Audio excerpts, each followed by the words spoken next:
Hello दोस्तों, मेरा नाम है संग्राम और आज दिन 17 जुलाई 2026। तो चलिए दोस्तों, देखते हैं क्या हाल है हमारे पोर्टफोलियो का।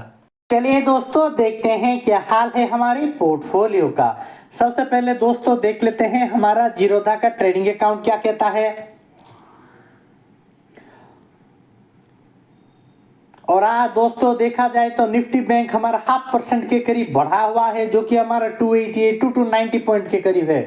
निफ्टी 50 हमारा 120 से 130 पॉइंट के करीब बढ़ा हुआ है, जो कि 0.5% के करीब है। दोस्तों आज एक अच्छा खासा बुलिश डे होने वाला है, ऐसा मुझे लग रहा है। दोस्तों इंडिविजुअल स्टॉक्स की बात करते हैं। दोस्तों एलटी फूड्स हमारा 1% के करीब गिरा हुआ है। पिरामल फाइनेंस हमारा 3 से 4% के करीब गिरा हुआ है।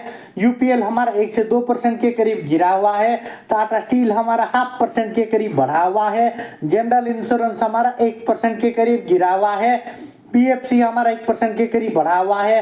Tata motor commercial vehicle flat है दोस्तों। टाटा मोटर पैसेंजर व्हीकल 0.5% के करीब बढ़ा हुआ है। वेदांत हमारा 1% के करीब गिरा हुआ है। वेदांत स्टील हमारा 1 से 2% के करीब गिरा हुआ है। वेदांत पावर हमारा 0.5% के करीब गिरा हुआ है। वेदांत अलुमिना हमारा 1% के करीब गिरा हुआ है। और वेदांत ऑयल एंड गैस हमारा 1 से 2% के करीब गिरा हुआ है दोस्तों। तो चलिए दोस्तों देख लेते हैं क्या प्रॉफिट बुकिंग करने जैसा कुछ है हमारे पास। तो जैसे कि आप सबको पता ही होगा दोस्तों, ये मेरा स्विंग ट्रेड का पोर्टफोलियो है, जो कि ओवरऑल 6 to 7% के करीब गिरा हुआ है। 17 to 18,000 के करीब ये गिरा हुआ है दोस्तों। इंडिविजुअल स्टॉक्स की अगर बात करें तो LIC हाउसिंग फाइनेंस हमारा 1 to 2% के करीब गिरा हुआ है, जो कि 900 to 1000 के करीब है। पीएफसी की बात करें तो 9 to 10% के करीब ये गिरा हुआ है। 14 to 15,000 के करीब ये गिरा हुआ है। रेक लिमिटेड की बात करें तो 2 to 3% के करीब ये गिरा हुआ है, 1 to 2,000 के करीब। तो हाल फिलहाल के लिए प्रॉफिट बुकिंग करने जैसा कुछ नहीं है दोस्तों। अगले कुछ दिनों में जब निफ्टी अच्छा खासा अपसाइड का मोमेंटम दे देगा, तब जाकर हमें कोई अच्छा खासा बड़ा मुनाफा देखने को मिल सकता है दोस्तों। हाल फिलहाल के लिए हमें इसमें कोई प्रॉफिट बुकिंग नहीं कर सकते। पेशेंस के साथ हमें इसको वेट करना पड़ेगा। तो चलिए दोस्तों, इसको एजीटी छोड़कर आगे बढ़ते हैं और देखते हैं हमारा अगला वाला पोर्टफोलियो क्या कहता है।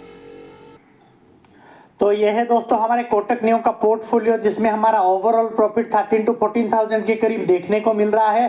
टोटल रिटर्न 51 to 52% के करीब है दोस्तों। इंडिविजुअल स्टॉक्स की अगर बात करें तो एलटी फूड्स हमारा 13 to 14,000 के करीब बढ़ा हुआ है, 51 to 52% के करीब।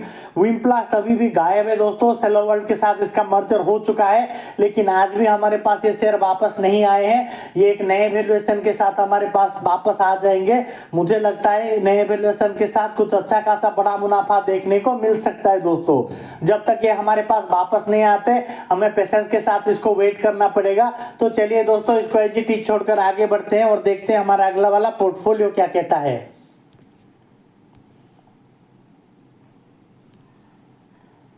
अगर आप लोगों को भी स्टॉक मार्केट के रिगार्डिंग कोई क्वेरी या फिर जानकारी की जरूरत पड़े तो मुझे कमेंट में जरूर बताइए दोस्तों, ताकि मैं आप सबकी कोई मदद कर सकूं।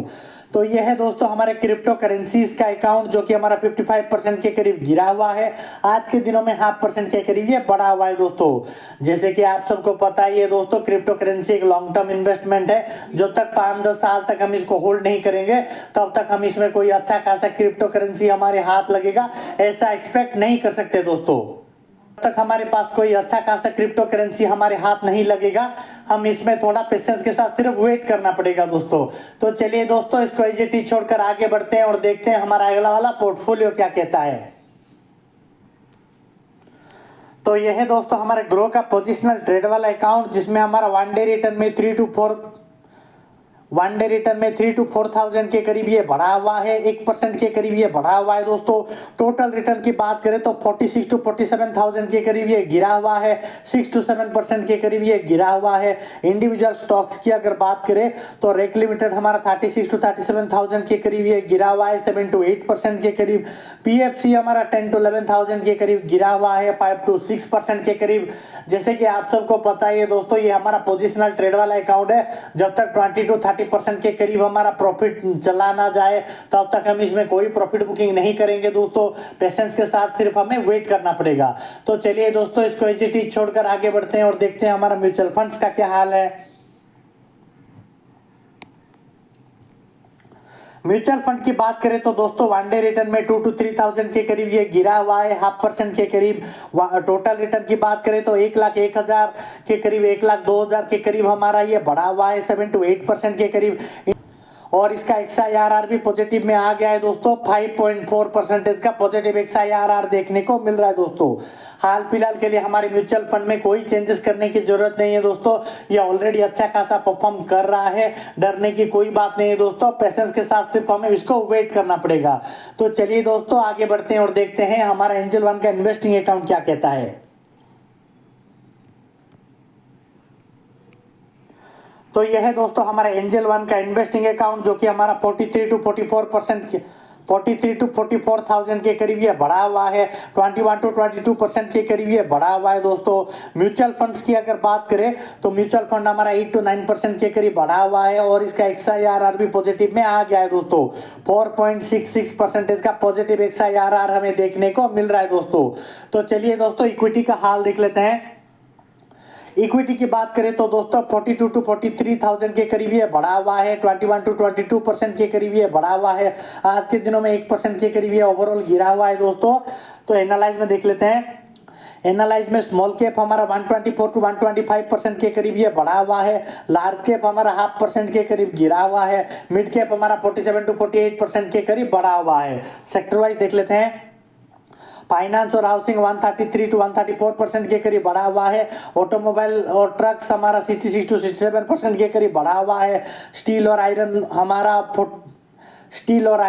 17 to 18% के करीब बढ़ा हुआ है। पेस्टिसाइड और एग्रोकेमिकल 14 to 15% के करीब बढ़ा हुआ है। ऑटोमोबाइल और पैसेंजर का 39 to 40% के करीब गिरा हुआ है। अदर्स हमारा 8 to 9% के करीब बढ़ा हुआ है। अदर्स में हमारा फाइनेंस और NBFC 3 to 4% के करीब गिरा हुआ है। एल्यूमिना प्रोडक्ट्स हमारा 1,106 से 1,107% के करीब बढ़ा हुआ है। मेटल और नॉन फ्यूरोस हमारा 6 to 7% के करीब गिरा हुआ है। पावर जनरेशन हमारा 38 to 39% के करीब गिरा हुआ है। ऑयल और रिफाइनरीज हमारा 68 to 69% के करीब गिरा हुआ है। मेटल और फ्यूरोस हमारा 4 to 5% के करीब गिरा हुआ है दोस्तों। तो चलिए दोस्तों इंडिविजुअल स्टॉक्स का हाल देख लेते हैं। वेदांत एल्यूमिना हमारा 1,105 से 1,106% के करीब बढ़ा हुआ है।